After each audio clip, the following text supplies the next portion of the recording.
Hi, everyone. My name is Francesco MacAllister-Caruso. I'm an incoming PhD student in political science at Concordia University in Montreal, based on the unceded lands and waters of the Kanien'kehá:ka Nation. Today, my colleague Leo and I are going to be talking to you about our ongoing research projects in Canada and the United States that seek to better understand the evolution, practices, and challenges of parental advocacy for gender diverse youth in our respective countries. Now, it can be difficult to fit two entire research projects into a short 5 to 7 minute video, so if you'd like to know more about our work, please come chat with us during the conference's live Q&A period. Before I pass it on to Leo, my colleague from Michigan State University, let's dive into some of the work being done here in Canada. So I'm the project coordinator for a qualitative interdisciplinary research team based in Canada. We have team members across the country in BC, Ontario, Quebec, and Newfoundland, and we are studying the experiences of parents who advocate for their gender diverse children. So we are looking to conduct up to 50 semi-structured interviews in order to gather data on this subject and produce knowledge that will be helpful and useful to our communities.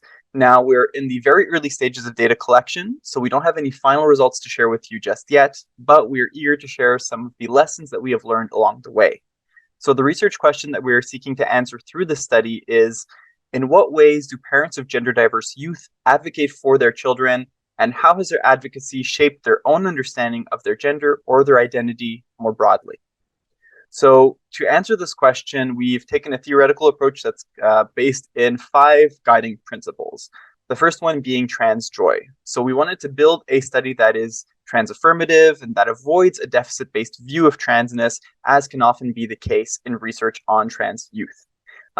We have also taken an intersectional approach where we are consciously focusing on underrepresented groups who experience multiple intersecting forms of marginalization, emphasizing specifically the experiences of Indigenous Two-Spirit peoples. So to do so, our third principle, which comes in play here, is a community-based research approach, which takes a buy-and-for model.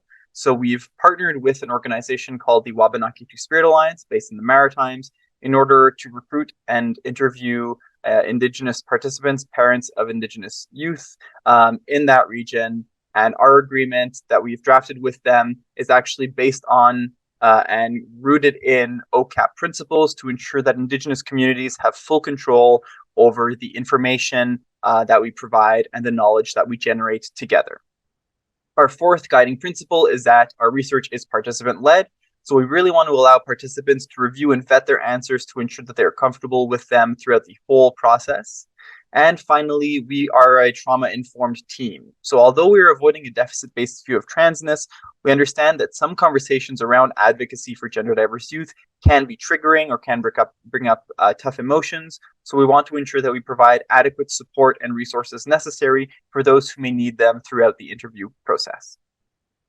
Now, again, although we have not had any results so far because we're in the early stages of data collection, there are a few lessons that we have learned in terms of the challenges and opportunities that came up throughout this study so far.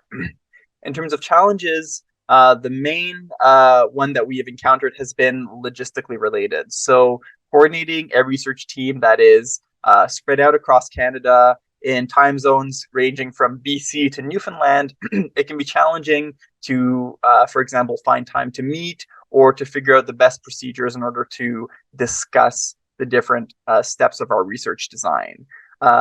We also, in drafting our research questions, have consciously focused on how we can recruit people who are typically underrepresented in research, such as rural and remote participants. Our study is also iterative, so it's gone through multiple versions, for example, of the questions that we have drafted in our interview protocol to ensure that it suits our needs as researchers from different disciplines. So we are from, for example, political science, psychology, and social work. So we want to make sure that our questions fit various methodologies. And we also want to make sure that we can produce knowledge that is helpful, although it's challenging at times because this subject is so under-discussed. However, the flip side of that is that there's an opportunity because it is a budding field. So there's a lot of interest around parental advocacy of gender diverse youth. And so there's lots of opportunities for partnerships in doing this type of work. In drafting our questions, we sought to take an open-ended approach so that participants could really tell their story in the way that they saw fit, though inspired or guided by the questions that we've drafted. We also want to provide a platform for parents to share the positive experiences they've had in parenting their trans child and advocating for them. And finally, through all this, we hope to reverse the trend of pathologizing discourse around trans youth.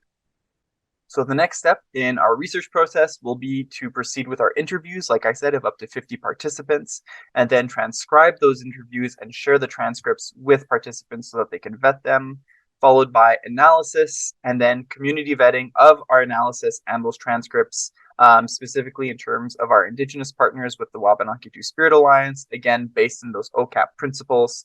And then once community members and participants have signed off and they are happy with the analysis and the direction of the research, we will proceed with the publication and the promotion of results. So if you're interested in knowing more or you'd like to get involved, please don't hesitate to get in touch with me. My email is francesco.macallister-caruso, all one word, at concordia.ca. As you can see on the screen here, it'll be my pleasure to talk with you. And now, without further ado, I'm going to pass it on to my colleague Leo Kattari from Michigan State University. On to you, Leo. Now we're going to talk about a qualitative study that really tried to explore the parent experiences for engaging in trans and gender diverse, or trans for short, policymaking. This includes concerns, barriers, facilitators, outcomes, and lessons learned. This study was approved by the Michigan State University IRB, and I'm happy to dive more deeply into design and methods at a future time. There were 6 parents who were white, cisgender, and straight that participated in this study. And then they represented 4 states across the US, and that's 2 trans-affirming states and 2 quite hostile states for trans folks and communities.